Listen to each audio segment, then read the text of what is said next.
All right, we are in the new training center. Not quite finished up yet, but it's looking pretty good. We have a lot of just final touches, a lot of equipment yet to come in and get put together. We just kind of got in, some of our dumbbells and plates, treadmill that we already had. Just got the TV mounted today. Lights are in, turf is in, the basketball court and hoops are in. Come here, couche. Good, rest.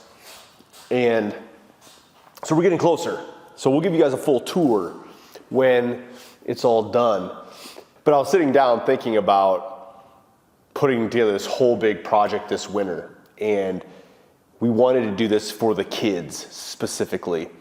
And it felt almost like, you go and do things so fast. It's the way my personality is. I take action very quickly. And then after the fact is usually when I feel the pressure, usually when I feel the stress of it. And that's usually because I'm going back and I'm looking at the bills. And I'm going back and I'm looking at how much we spent. I'm going back and evaluating. And it started to feel a little bit like a gamble, what I just did here. And that word really stuck out to me of, man, that is a gamble of what we just did. And to most people, that word has a negative connotation to it. But it doesn't to me. In fact, it's a very positive word to me. It's a word that makes me get to work. It's a word that makes me take action. It's a word that helps me be very clear on what I want. And it made me go back and even think about why I'm attracted to that so much, and maybe even think about just some of the impacts of my life. Like watching old Western movies as a kid with my grandpa, with my dad. And it's like, what are the big scenes in a lot of those movies? These men are playing poker. They're gambling.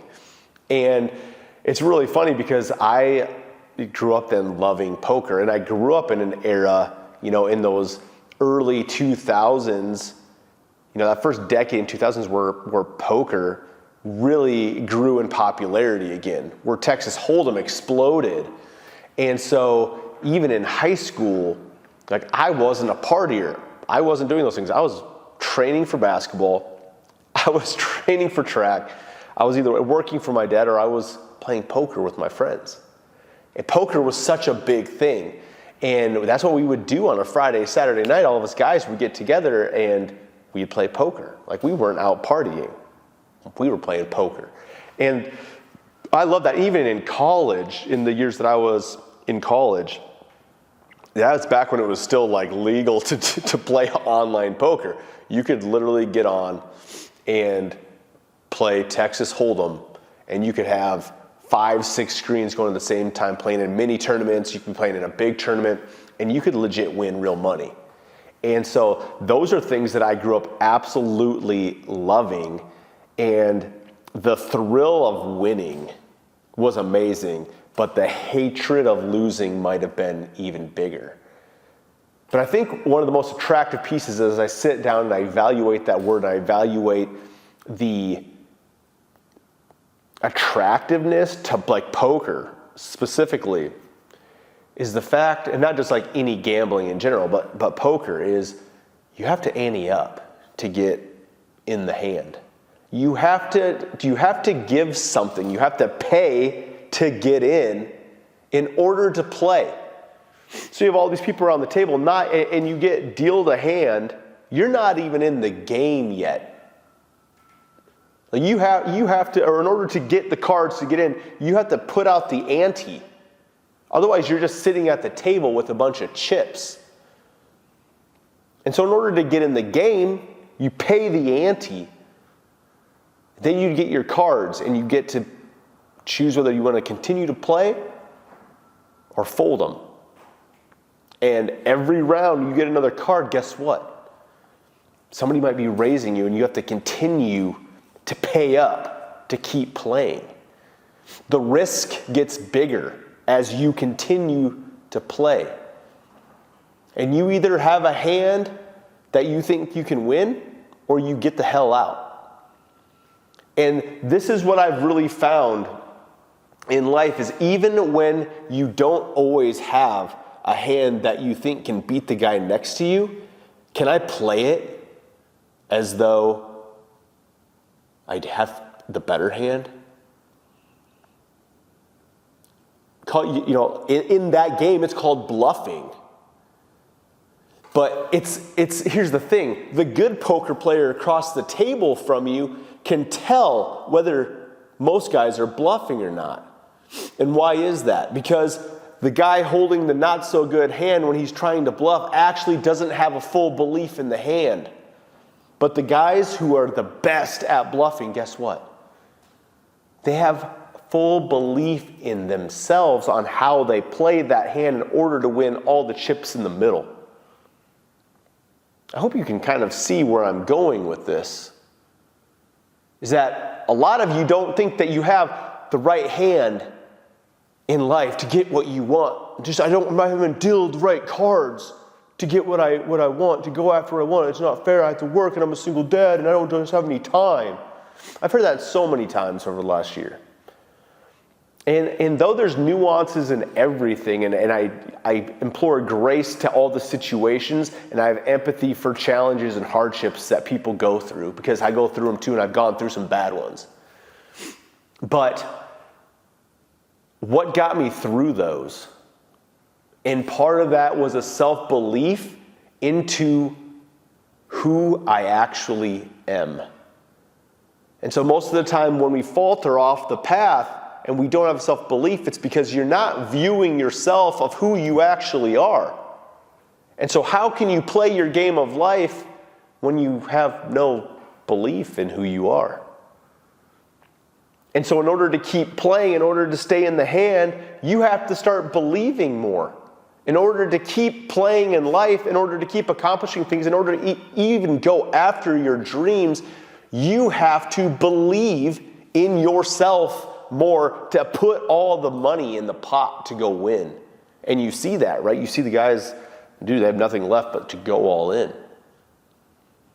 And maybe that's the piece that we're missing, is that we're not actually all in.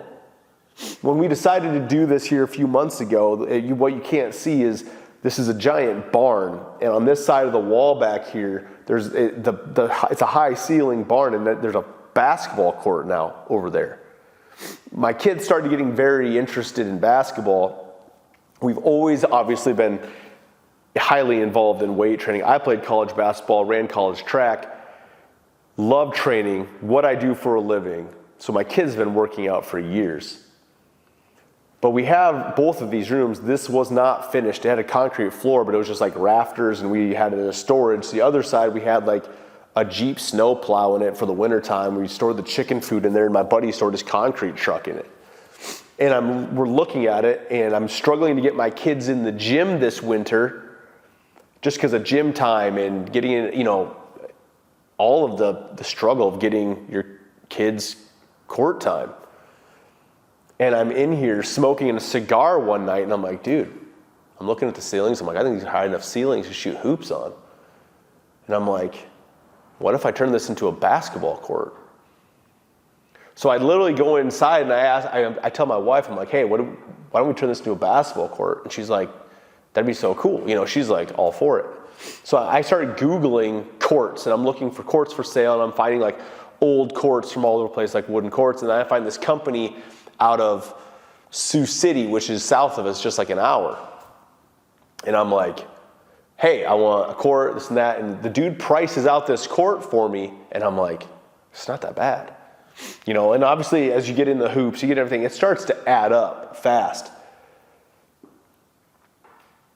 And I told my wife, I'm like, this is how much it is. Like, let's do it. And she's like, I was like, but here's the deal. I was like, why don't we turn the opposite side? We cut a hole out in the wall, and we had a little garage gym up here in the house. It's a separate building. I was like, why don't we move the garage gym? We turn this whole room over here into a training center, and we make it all one big giant training center with the weightlifting, a recovery room, the basketball court, put a TV in here, the turf, and just make it awesome. And she looks at me and she goes like, that's what I have always wanted. I didn't even think about it more. I literally had coffee the next day with my buddy who finished our basement for us. And I was like, hey man, it's like, what do you think about, making me a quote to drywall this for us, paint it up, whatever. And he's like, that's perfect. It's been slow for me this month. He's like, this was a Thursday. He goes, I can start on Monday. That's what we did. I didn't sit here and play around and fidget and get all stressed out about, I literally spent all of my money on this. That's why I sit down yesterday and I'm like, man, it feels like a gamble. Because I look at my bank account and I'm like, oof, that hurts. But I see my kids over here training and I'm like, that doesn't hurt. Because here's the thing, we can make more money. You just go get to work. You change your lifestyle again for a little bit and you get back to work and you do things differently. That's how you get what you want. And so all of these things don't come without risk. They don't come without gambling. And the funny thing is then I think about all of this and I tie it into being a business owner since 2011, 12 when we started Run To Gun. And then 2019 when I went full-time Run To Gun, nothing else as supplementing my income. Everything about being a business owner is being a gambling man. You have to actually know how to take risks. You actually have to know when to go all in. You have to know when to fold something and step back and then go all in on the next hand. That's called strategy within your business. Everything in business is gambling. And that's why I'm so attracted to it. And it started all the way when I was a kid. And I've owned several businesses along the way. Thankfully, I grew up in a service-based business that my dad owned. My grandpa also was a business owner. So there's this line of businesses. And it continues and it continues, but none of it is without risk.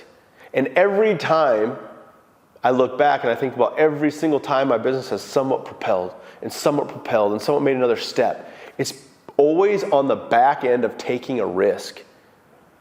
In 2019, I went full-time Run To Gun June 1st, 2019. 6 months later, we all know, like 6-7 months later, like COVID happened. Talk about terrible timing to go self-employed. But back up to that June time, I also started a second business. I started my supplement company. And when we did that, I put every single penny and I had no money. Like I did not know how I was gonna pay my mortgage that month. I literally sold everything in my basement. I sold my basketball cards. I sold like my LeBron James rookies. I was going up and down the street in the town that we lived in at that time. And I was like getting things because that time of year in the spring and the summer, people would put their stuff out, on the curb, and then the city would come pick it up and take it to the dump for them. And I would scavenge stuff that I'm like, oh, I can fix that, I can do that, I can flip that on Facebook Marketplace, and I'd go flip it on Facebook Marketplace. Or I would search through Facebook Marketplace, I would find some like figurines, and then I would check the price on them on eBay, and I'd see like, okay, and I'd offer the person on Facebook Marketplace like $5 because I could go sell it on eBay for 15. And I did that for a summer to pay my mortgage. Because I knew if I could just give my businesses everything I had for 3 months, I'd be fine. And that's what I did. And then I put in the extra work in other areas just to get by. All of that is a gamble and it's a risk. And the thing is we could get stuck and I could stop and I'm like, what if? What if I lose my house? What if, and there's responsibilities. I have kids, I have a wife. Like, it's not like I live by myself. And so we can get stuck if we sit here and overanalyze all the what ifs, but we never stop and go, but what if it does work out? And when we actually change our pattern of thinking and we go into this is gonna work out, instead of what if I fail? That's where most of us all live. And I still to this day, it's not like I'm immune to not thinking about the what if bad scenarios. But I usually catch myself pretty quick now and I reshift and align my heart with the truth and the self-belief in knowing who I am. And that's made all the difference in my life. Am I anywhere near where I want to be? We all have giant goals, and I want to continue to grow in mine as well. And so there's days where I feel super discouraged, and there's days where I don't know what the next step is. And then I remember I've never known what the next step is. It's easy to think that I knew what the steps were. Even when I had my TV show and we were filming, dude, I was guessing along the entire way.